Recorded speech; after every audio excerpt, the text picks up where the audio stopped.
Ya, kali ini kita akan membahas mengenai investasi yang paling menguntungkan part 2. Ya, pasti semua orang inginkan ya memiliki banyak uang, bisa membeli sesuatu apapun yang mereka impikan. Nah, tapi belum tahu nih bagaimana cara pengelolaan uang itu sendiri agar bisa selalu bertambah dengan baik.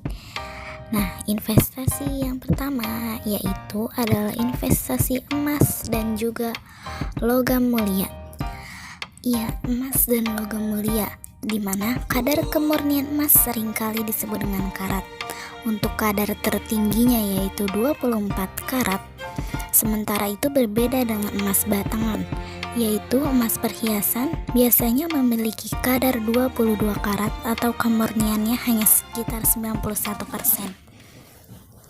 Investasi emas ini bisa berupa emas batangan dari mulai 1 gram, 2,5 gram, 5 gram, 10 gram, ataupun 1 kilogram.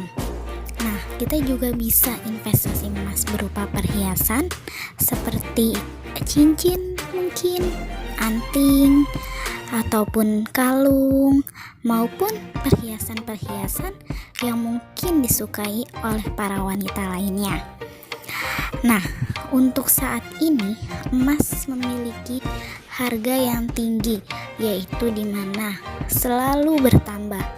Nah, kita ada grafik emasnya nih untuk per tanggal 26.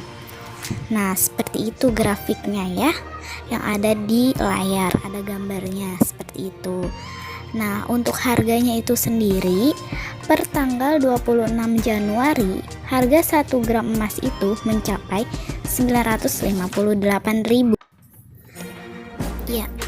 Nah, kita bisa lanjut ke investasi yang kedua, yaitu reksadana dan juga saham.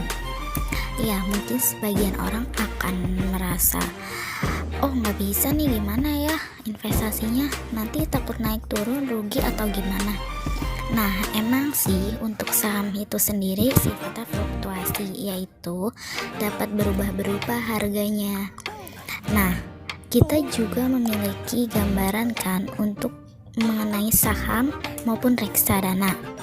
Nah, ini contoh gambaran-gambaran mengenai investasi saham dan reksadana. Yang pertama yaitu adalah reksadana model pasar uang. Untuk pasar uang ini sendiri itu alhamdulillah ya selalu naik. Jadi mungkin yang agak takut untuk main investasi reksadana bisa mencoba dengan dulu investasi di reksadana pasar uang. Nah, reksadana pasar uang ini sifatnya sih masih bisa naik ya. Nah, kalau untuk reksadana pendapatan tetap bisa terlihat tuh naik dan turunnya. Apalagi untuk investasi di reksadana yang semodel saham. Nah, di sini ada contohnya yaitu adalah reksadana saham dari BNI. Nah, ini merupakan gambaran di mana untuk reksadana saham sangat fluktuasi, tapi semuanya itu tentunya fluktuasi ya. Nah, di sini kita memiliki gambaran untuk sahamnya. Di sini ada gambaran saham Bank Mandiri.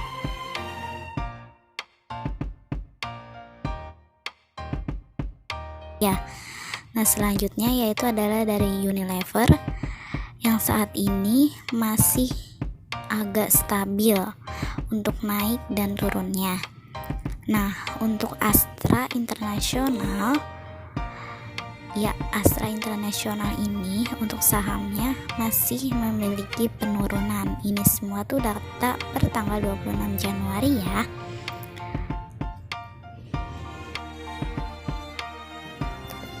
Selanjutnya kita ke investasi properti. Ya, mungkin dari sebagian orang ataupun banyak orang di sekitar kita ingin sekali ya, bukan hanya orang lain tapi kita juga ingin sekali ya memiliki investasi properti.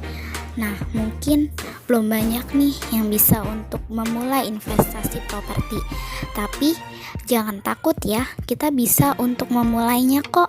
Bisa dengan kita nabung dulu. Nah, nabungnya bisa tadi kayak di investasi reksadana ataupun di saham.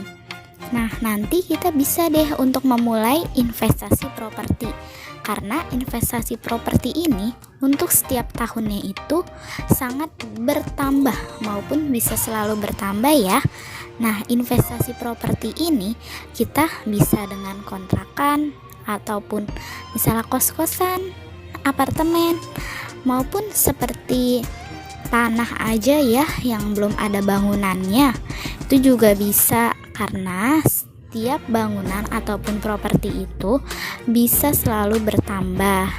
Nah, untuk kita memulainya tentunya kita harus meriset dulu ya dari lahannya, strategisnya itu di mana ya untuk properti, karena semakin strategis suatu wilayah yang ada propertinya itu, maka nanti sangat mudah untuk bertambahnya. Jadi tuh keuntungan itu tuh bisa sangat berlipat ganda karena udah gitu strategis, dan juga karena properti ini kan dibutuhkan oleh semua orang. Nah, untuk properti ini kalian juga bisa untuk selalu memulai. Jangan sampai nanti akan menyesal untuk di kemudian harinya. Bisa menabung dari hal-hal kecil yang dahulu ya. Nah, itu adalah gambaran beberapa investasi yang selalu bertambah dan mungkin bisa bertambah ataupun menurun. Ini semua sifatnya fluktuasi. Jadi, mulailah, jangan menunggu lama-lama lagi. Selamat berinvestasi.